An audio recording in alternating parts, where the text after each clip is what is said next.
अस्सलाम वालेकुम my dear students. आज केमिस्ट्री क्लास मैट्रिक से मैं आप लोगों के लिए गेस्ट पेपर बना रहा हूं और मैट्रिक क्लास से जो केमिस्ट्री का गेस्ट पेपर है इंतहाई अहम क्वेश्चंस मैं आप लोगों के लेके आऊँ। पहले हम शॉर्ट क्वेश्चंस और कुछ डिफरेंसेस साथ में न्यूमेरिकल्स में क्या क्या आप याद करेंगे ये मैं आपको बताऊंगा। उसके बाद जो है ना हम लॉन्ग क्वेश्चंस आपको बताएंगे, आखिर में आपको लॉन्ग क्वेश्चंस बताएंगे, लिहाजा आप आखिर तक देखिएगा पूरी वीडियो को। टाइम ज़ाया किए बगैर हम एक एक क्वेश्चन को डिस्कस कर रहे हैं। क्वेश्चन नंबर 1, आप कैरेक्टरिस्टिक्स ऑफ ऑर्गेनिक कंपाउंड। पहला क्वेश्चन इसी को तरीके से आप याद कीजिएगा, ठीक है। जरूरी नहीं है कि आपको जो है ना पूरी कैरेक्टरिस्टिक्स के बारे में पूछा जाए, कोई 3 कैरेक्टरिस्टिक्स भी आपसे पूछे जा सकते हैं। क्वेश्चन नंबर 2 है डिफाइन द फॉलोइंग। इन सब को आपने डिफाइन करने हैं, जिसमें क्या है, पीएच है, पीओएच है, पीएच स्केल है, ठीक है, आइसोमेरिज्म है, फंक्शनल ग्रुप है, न्यूट्रलाइजेशन है, बफर है, catenation, soft and hard water, active mass, indicator, titration, accuracy, precision. ये सारे आप डेफिनेशन के हद तक इसको याद रखें। बहुत बेहतरीन किस्म के जो है ना आपके पास ये डेफिनेशंस में से आते हैं क्लास मैट्रिक के केमिस्ट्री से, ठीक है। क्वेश्चन नंबर 3 है आपके पास describe Arrhenius, Bronsted Lowry and Lewis theory of acid and base with examples. तीनों को आप जो है ना अर्हेनियस को उसके एग्जांपल के साथ और उसके लिमिटेशन, फिर ब्रोंस्टेड-लोरी थ्योरी को उसकी एग्जांपल के साथ और उसकी डेफिनेशन, और लेविस को आपने डिफाइन करना है और उसकी एग्जांपल और उसके जो है ना लिमिटेशंस अलग अलग से याद कीजिएगा। इसमें से एक बेहतरीन क्वेश्चन बन के आपको आ सकते हैं, ठीक है भाई। क्वेश्चन नंबर 4 की बात करें तो define salts and its types. Salt को डिफाइन करना है, उसके types, also describe some uses of salts. इंतहाई खूबसूरत क्वेश्चन है ये, ठीक है, ये भी सही से देख के जाइएगा। क्वेश्चन नंबर 5 है right the uses of the following. इनके इस्तेमाल आपने बताने हैं। ऑर्गेनिक कंपाउंड के यूजेस आ सकते हैं आपके पास, लिपिड्स के यूजेस याद करें, प्रोटीन्स के यूजेस याद करें, कार्बोहाइड्रेट के यूजेस याद करें। मैं भी आपको 4 यूजेस जो है ना आपको पेपर में लिखने के लिए आए, लेकिन आप 5 से 6 यूजेस अगर हैं बुक के अंदर तो याद करें, वरना 4 सबके कम से कम 4 यूजेस आप तमाम करके याद करके जाएंगे, ठीक है। क्वेश्चन नंबर 6 मैंने बनाया है error and its types. Last chapter से याद करें। क्वेश्चन 7 है आपके पास what are proteins, write the importance of protein. इसके अंदर जो है ना कोशिश करें कि आप जो प्रोटीन का स्ट्रक्चर है, यानी जो आपके पास अमाइनो एसिड्स है उसके स्ट्रक्चर्स को भी याद करें, और साथ में जो पेप्टाइड बॉन्ड है, ठीक है।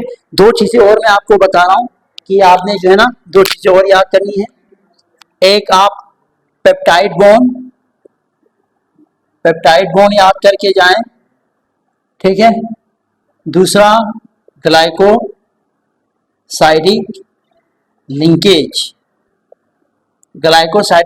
और पेप्टाइड बॉन्ड भी आपने सही से याद करके जाने हैं, ठीक है। हो सके तो इसके एग्जांपल के साथ, यानी 2 अमाइनो एसिड आपस में मिलेंगे तो पेप्टाइड बॉन्ड बनेगा, और आपके पास 2 कार्बोहाइड्रेट या ग्लूकोज आपस में मिलेंगे तो जो बॉन्ड बनता है वो ग्लाइकोसाइडिक बॉन्ड होता है, ठीक है। तो ये याद करके जाए। इसके बाद है question 9 right importance of water and properties of water. Water की इंपॉर्टेंस भी याद करें, अलग से हेडिंग में मौजूद है, और उसकी प्रॉपर्टीज। क्वेश्चन 10 है आपके पास what is homologous series, write the characteristics of homologous series. Homologous series क्या है और इसकी कुछ खुसूसियात, ठीक है। बुक में वैसे 4 खुसूसियात है, आप 4 के 4 याद करें। क्वेश्चन 11 है विटामिन्स एंड इट्स टाइप्स, यानी विटामिन को डिफाइन करें, उसके types, fat soluble, water soluble, साथ में उसकी एग्जांपल के साथ, ठीक है। Importance of KC. अच्छा, importance of KC first chapter के अंदर इंपॉर्टेंस में आपके पास जो केसी की इंपॉर्टेंस है, ठीक है, उसमें 2 हेडिंग के अंदर ऑफ केसी के अंदर डायरेक्शन ऑफ केमिकल रिएक्शन और एक्सटेंट ऑफ केमिकल रिएक्शन दोनों आते हैं, लिहाजा दोनों को देख के जाइएगा।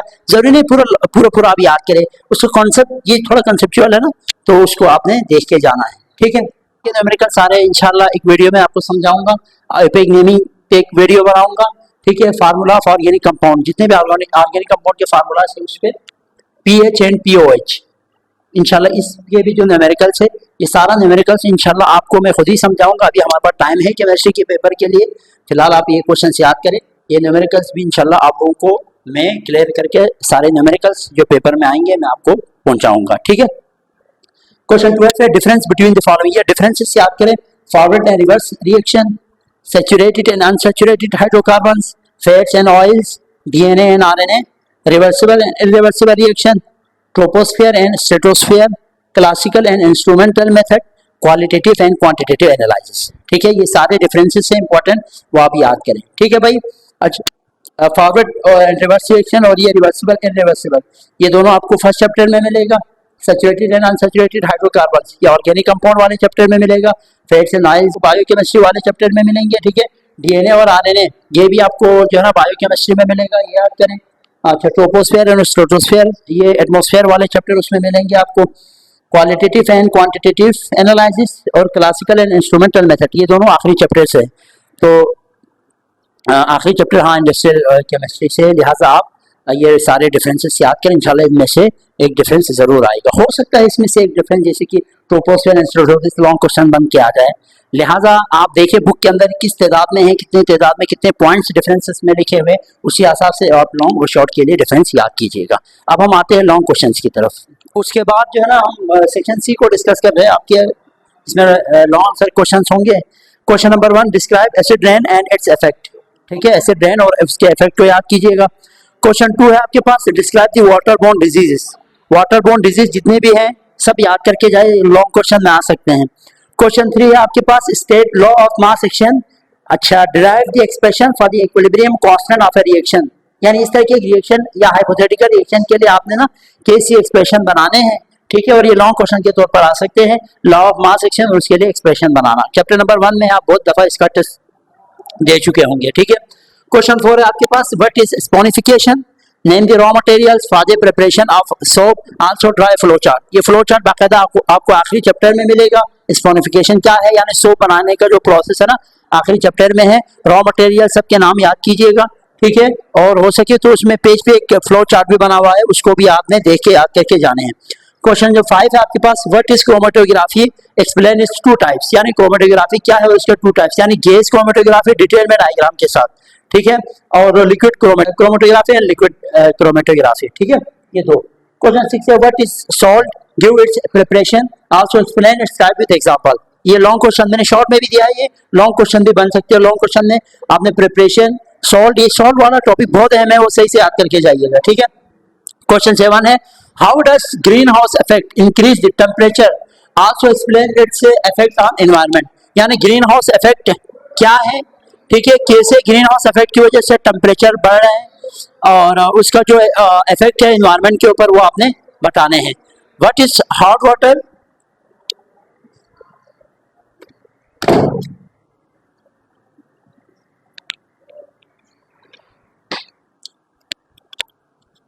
what is hard water, what is hard water, name the types of hardness in water, explain how permanent hardness of water can be removed। ये हार्डनेस ऑफ वाटर, ठीक है, कैसे रिमूव किया जाता है, उसके कितने मेथड है, सारे तरीके से आप याद करके कीजिएगा। Most important question for your exam. और वो क्या है, what are carbohydrates, give their classification, यानी कार्बोहाइड्रेट्स क्या है उसके डेफिनेशन लिखने हैं आपने। उसके बाद आपने उसकी क्लासिफिकेशन, यानी आपके पास मोनोसेकेराइड है, ओलिगोसेकेराइड है, और ओलिगोसेकेराइड के अंदर फर्दर आपके पास क्या है, डाइसेकेराइड है। ठीक है, और पॉलीसेकेराइड है, और उसके अंदर मजीद जो जितने भी चीज़ें हैं वो सारे कार्बोहाइड्रेट्स में जितने भी आपके पास चीज़ें आ रही है बुक में ना, वो सब याद करके जाइएगा। मोस्ट इंपॉर्टेंट क्वेश्चन ये बन सकते हैं आपके लॉन्ग क्वेश्चन के लिए। लिहाजा सारे लॉन्ग क्वेश्चन की पॉसिबिलिटी थे वो मैंने आपको बता दी। इसके अलावा कोई पॉसिबल नहीं कि आपके पास कोई और क्वेश्चन लॉन्ग क्वेश्चन के तौर पर आ जाए। लिहाजा इन सब की आप तैयारी कीजिएगा, इंशाल्लाह आपका पेपर 100% इसी में से बनेंगे। अपना ख्याल रखिएगा, अल्लाह हाफिज़।